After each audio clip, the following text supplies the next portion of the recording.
Dang it, not another darn contest video. Hey y'all, Tom, ND3N here, and thanks for dropping by my little shack in the corner for a ham shack chat. This time about what was my first contest, the ARRL November Sweepstakes. As the name suggests, the contest is coming up. Let's go back a few years. It was 1986 and I was a newly minted ham. I'd passed my novice about 2 months prior to this and had picked up my technician in the time between that. Now I was spending a few hours every day doing Morse code to increase my speed for the general test. I had to go from 5 words per minute up to about 13, and I was sitting at about 10, 11 words a minute fairly comfortably. Now I turned the audio up on my old rig. It was a KWM 2A. I'd love to get another one. It was tube type and it had a whole bank of crystals, and you had to plug the right crystal in, and then you used a local oscillator just to tweak that crystal frequency. But it was a monster.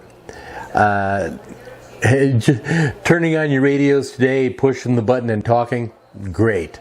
Well, I turned up the audio on that rig and I was assaulted with the sounds of literally dozens of back-to-back CW signals.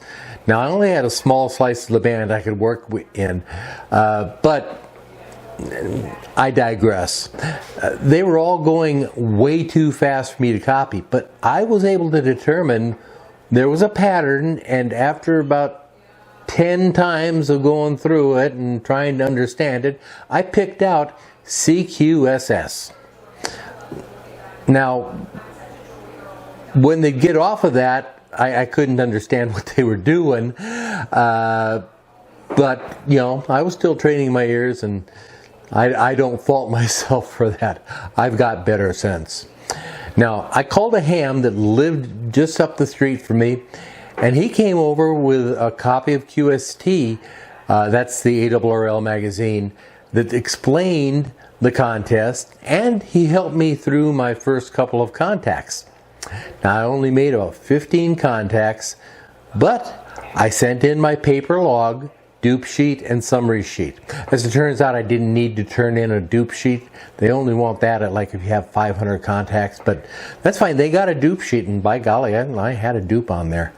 Now, I was thrilled when my call showed up as a sweepstakes participant in QST a few months later. But enough reminiscing about my history. Let's take a brief look at the history of the November Sweepstakes. The November Sweepstakes is arguably the oldest and longest running contest in the history of ham radio. This contest was first announced in the December 1929 QST, which is the monthly magazine of the American Radio Relay League, and was called the January contest.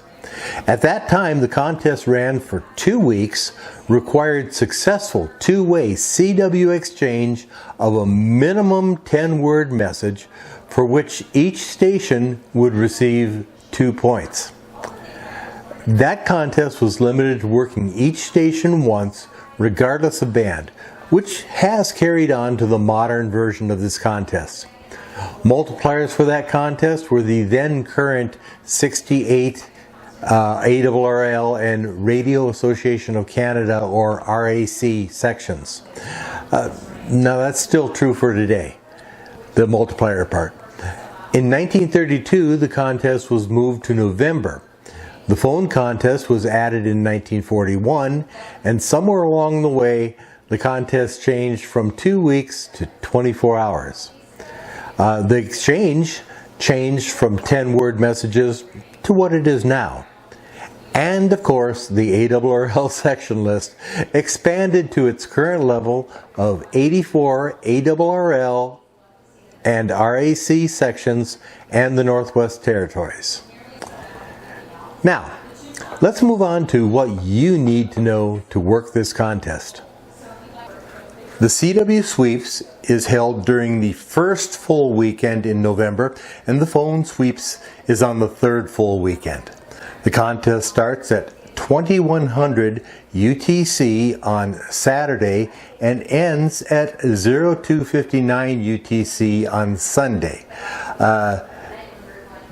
You can work up to a maximum of 24 hours in the 30-hour test period. Coinciding with the CW Sweeps is the late daylight savings time change. This change affects local time, not UTC time. Just make sure that around 2 a.m. on Sunday morning, if you're operating then, that you make sure that your UTC contest software clock stays where it should be. It doesn't jump.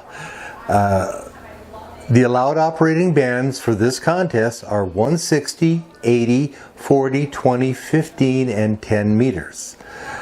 The categories are single operator and single operator unlimited in high power, which is up to 1500 watts, low power, which is 150 watts or less, and QRP, which is 5 watts or less. Multi-operator single transmitters, it can be in high and low power, no unlimited. You can use your DX cluster or whatever you want, and school clubs. The exchange is a bit complex and is actually based on the old message handled traffic handling header. So that's the root of it. Even though it's complex, with a few contacts under your belt, it becomes fairly second nature, and you'll catch on to it quick. It's kind of got a rhythm, so you just got to find that rhythm. I'm going to break down each element of the exchange, and then we're going to put it all together. You start off with a sequential serial number for each contact.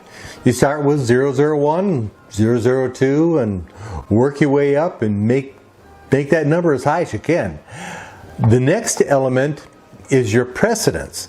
Now that defines your operating condition or your power and is a single character letter.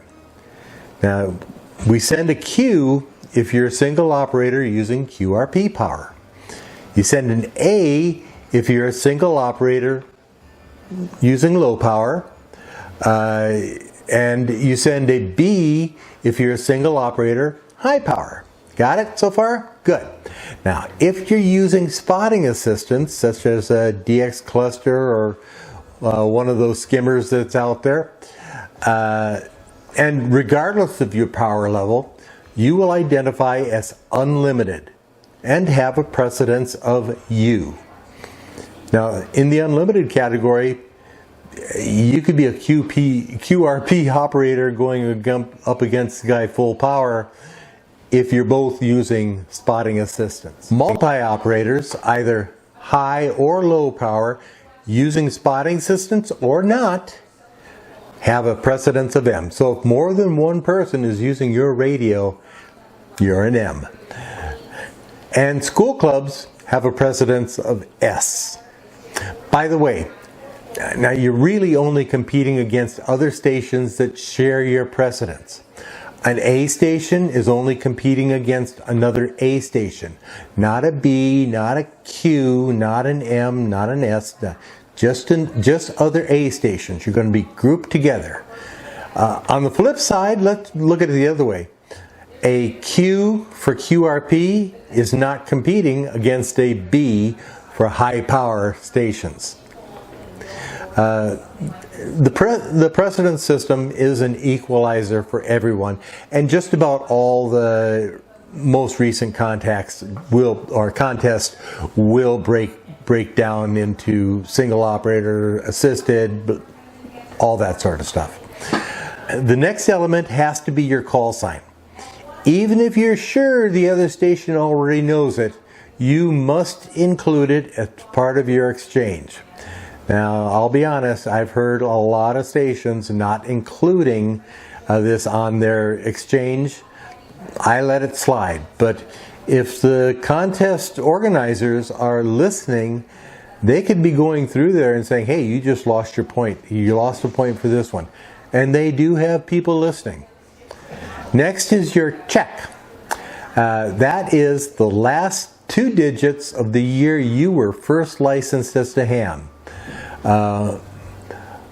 Multi-op stations, you go with the station license, and the same thing, last 2 digits of the year the station was first licensed. Now, for most of us, our station was licensed at the same time we were. No problem there. And as an example, I was first licensed as a novice with the call of KB6 STF in 1986. Through the years, if I've earned higher license classes or moved my residence, my call has changed until my latest and possibly last call of ND3N, just like it says on the hat. Each call sign change has been in different years since I was first ticketed, but my check of 86 for the year that I was first ticketed hasn't changed. Finally, you send your ARRL or RAC section abbreviation. Now, let's put it all together. We start with the serial number, then your precedence, which is of course Q, A, B, U, M, or S. Your call sign, your check, which is the last 2 digits of the year you were first licensed, and your section abbreviation. Let's go through a couple sample exchanges. First, for CW. You've got a calling station. He's calling CQSSD ND3N. I'm out there. The answering station is W1AW. And yes, I've made this specific contact. WA1AW will be on the air during these contests. I guarantee it. But the answering station comes back with W1AW. Now, I reply back to them. I say W1AW, indicating that who I'm replying back to. And I go right into it. I say 123, my serial number. A, my precedence. ND3N, my call. 86, Ohio. Now this is all on Morse code. We're going to go through what you do in voice. The answering station, which is W1AW, comes back and says 43M, W1AW, 31, Connecticut. Now note that W1AW was first licensed, it's a multi-op station, in 1931. You're not going to find a whole lot of those. You probably find a lot of 50s, a lot of 60s and 70s, but good times. So, and then I end up, I say TU, and this is Morse code, I send TU for thank you, and go right into CQSSD-ND3N. Now, don't get too hung up on this, because everybody has their own style. That basic information, that exchange, is always that way. But how they get to it, and what they do afterwards, and how they say their thank you at the end, I never say CQ after that. I will usually give the other station's call. I'll say thank you, QRZ, ND3N. If nobody comes back to me, then I hit the CQSS. Enough of that. Now for phone, calling station. Again, it's going to be me. I say CQ Sweepstakes from ND3N. The answering station, W1AW, announces themselves. The calling station says, oh, W1AW, 123 Alpha, November Delta 3 November, 86 Ohio, OH. Yeah, you might want to say Oscar Hotel, give the abbreviation. But everybody knows Ohio's OH, right? Yeah. The answering station, 43 Mike, W1AW, 31 Connecticut, Charlie Tango. And then finally back to me, thanks, CQ Sweepstakes from ND3N. And yes, when I'm on the air, I put that that little lilt in my voice. I enjoy myself too much not to, I guess. Now for both of these, you'll notice people on air who are, like I said earlier, using different phrasing, but the information in the order shown is what is needed to complete the exchange. Be prepared. Somebody might come back and say, check, check. They want to know what your check was. They copied everything except your check. So then you go back and give them your check, which is the 2 years that you were, 2 digits of the year in which you were first licensed. Or they could ask for anything, you know, ask for the serial number, ask for your call again, your precedence. Yeah, just be ready. Now, listen to a couple exchanges. You'll get the idea. You can work each station once per contest. You don't have to work both contests. Work one, the other, both, or neither. It's up to you. Scoring is 2 points per exchange multiplied by the number of ARRL and RAC plus Northwest Territory sections worked. Now, we've all heard before that the job isn't over until the paperwork is done. In contesting, this means submitting your log. Most logs are submitted electronically using the Cabrillo format. This is the preferred method for almost all contests, as it allows the organizers to load the logs into a database, cross-reference all the entries, and it's a lot more efficient, catches more errors, corrects logs accordingly, and is much less manpower intensive. If you don't have a computer or you have no internet access, I wonder how you're watching this video. But you can submit your log in a paper format, which includes summary and dupe sheets.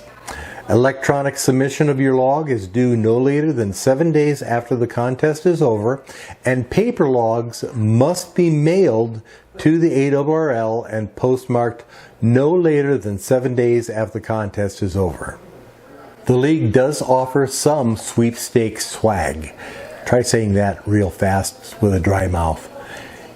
If you get a clean sweep, that is, you work all the sections that you have to, ARRL, RAC, Northwest Territories, you can purchase a clean sweep mug.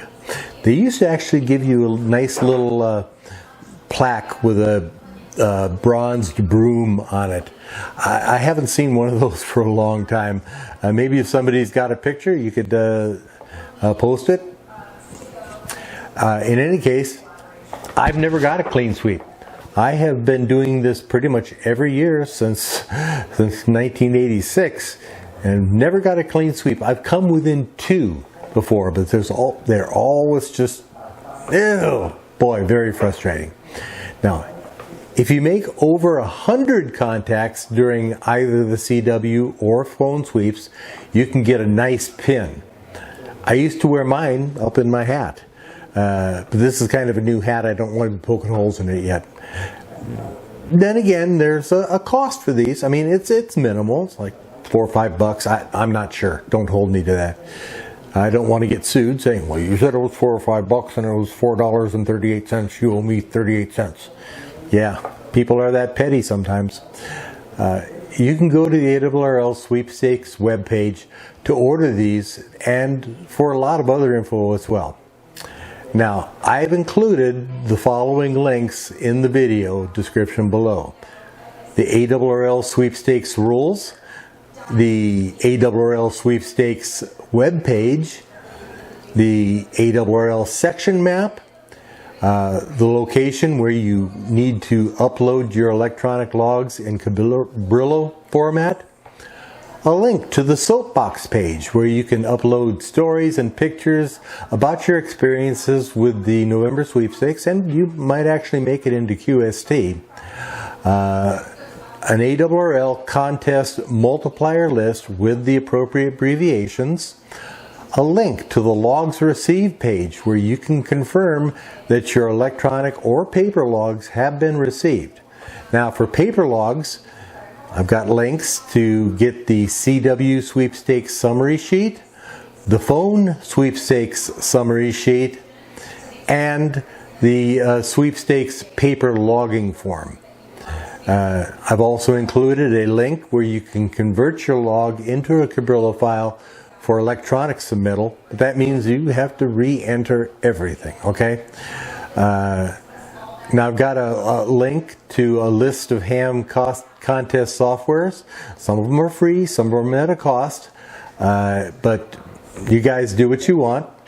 I'm also going to put a link down there where you can figure out the proper time offsets you have between UTC time and whatever your local time is. And there you go.